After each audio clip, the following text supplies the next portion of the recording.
За сайн байцгаана уу? Түрк улсад суралцахыг хүсэж буй оюутан залуус манайш анхаарлаа хандуулаарай. За Түрк улсын их сургуулиуд маань жилдээ нэг удаа эсэлт авдаг болсон байгаа энэ жилээс эхлээд болгоны 7 сарын 1-ээс 10 сарын 31-ний хооронд амжиж бүх их сургуулиуд шинэ оюутнуудаа эсвэж авч бүртгэлээ хийдэг болсон байгаа. За удахгүй 7 сарын 1 болоод сургуулиудын бүртгэлүүд маань нээгдэж эхэлнэ. Сургуулиудын бүртгэлүүд нээгдэнгүүт нь бүх сургуулиуд одоо сургалтын төлбөр, мэрэгжлүүд гэх мэт мэдээлэлүүд маань тодорхой болоод эхлэн гэсэн үг.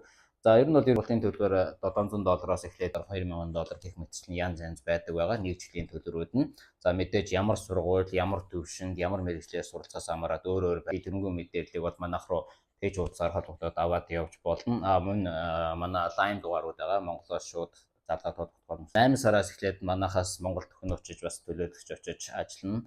Тэр үед ирээд бичлэн уулзаад мэдээлэл авч болно шүү. За ямар ч байсан 7 сарын 1 гээд их сургуулиудын бүртгэлүүд маань эхлэх гэж байна. Түүх өсөлт суралцахыг хүсэж байгаа